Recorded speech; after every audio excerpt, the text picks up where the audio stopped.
Yeah, that's right, folks. It doesn't matter the kind of music, including Motionless in White, who are in town tonight.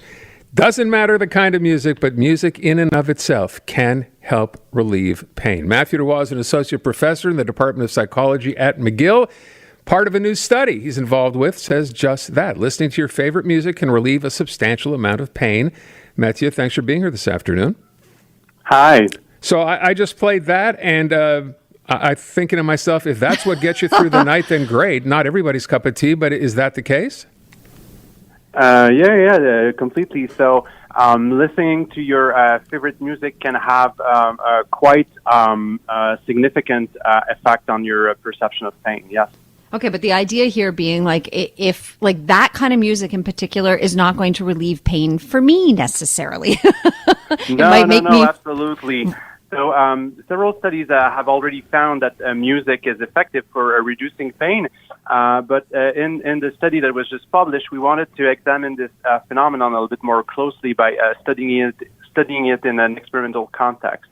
And more specifically, we wanted to know what type of music was the most effective for reducing pain.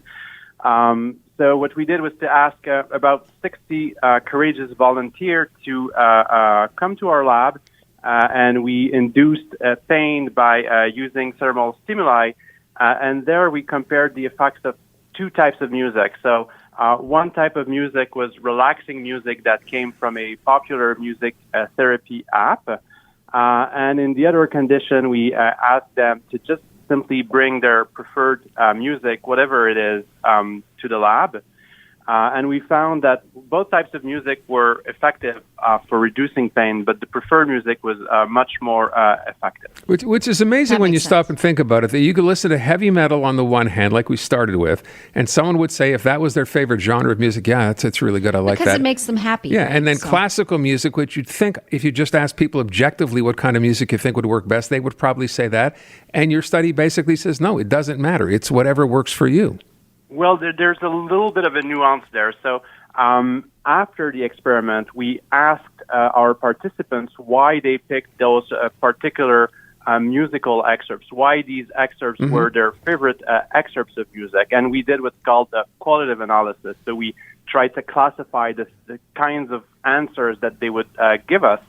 And there were all sorts of reasons, but we found that those participants who described the music as being moving, emotionally intense, a little bit bittersweet with feelings of longing, a little bit, kind of sad or nostalgic. So the participants who selected those types of musical excerpts experienced the greatest reduction in pain. Oh, so really? Maybe there's a special kind of music that is advantageous to choose. So you're saying Adele is great for pain, is what you're saying.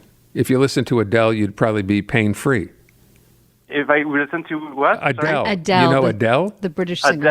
Adele. Or I'm a big fan of Leonard Cohen, so we also fit into that style of music that is very poignant and emotionally loaded. So it moves you.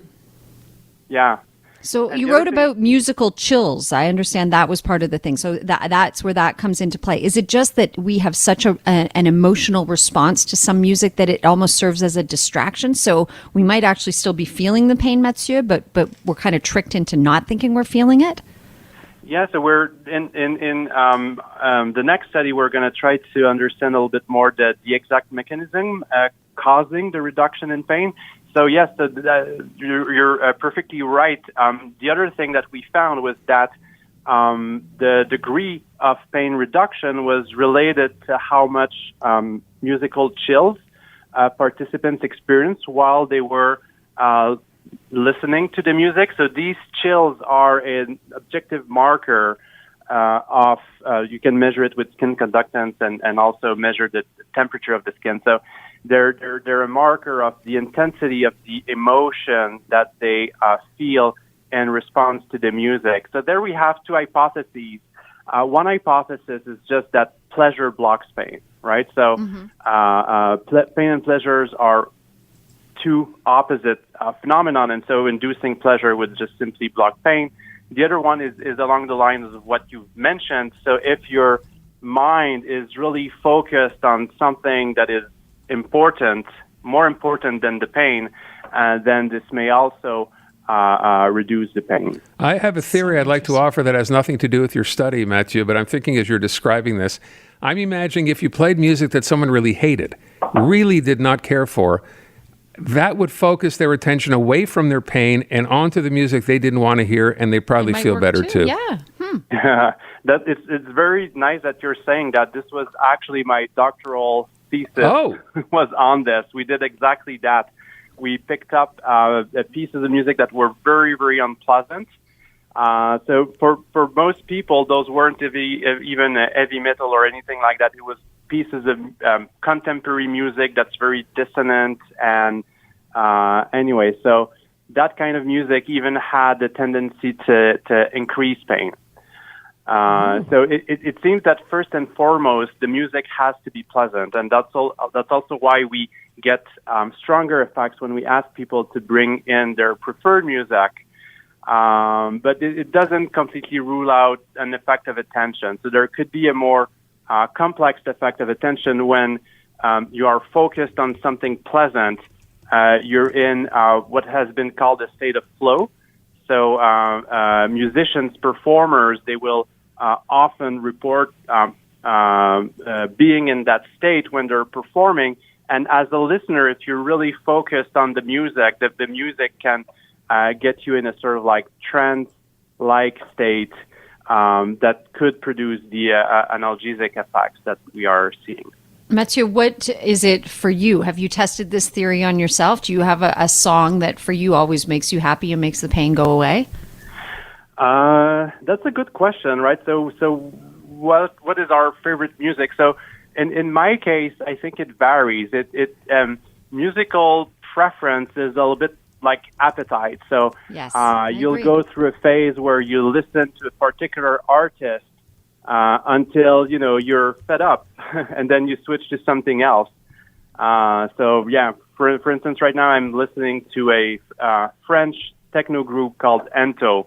I really like it. So, but other times, I remember one time going to the dentist to have one wisdom tooth extracted, and I brought the Beethoven's Ninth Symphony. So that's what I was listening to at the time. So I love that too. The theory that like different music is going to it's going to sort of feed your soul in different ways depending on what you're living and kind of what you need. I love this. So much of this makes so much sense. Could this change how pain is treated in the future?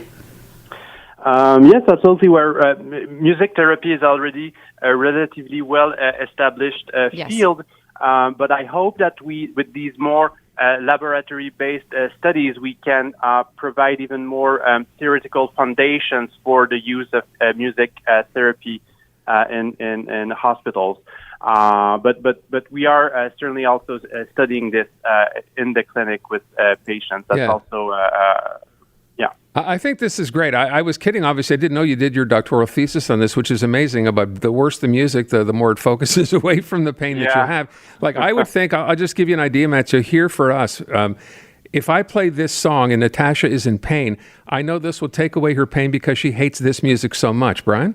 If you're blue and you don't know where to go to, why don't you go where fashion sits? See, I know she hates that song. So it makes her forget about her pain. It's a love-hate relationship, really. Yeah, it may increase it, though.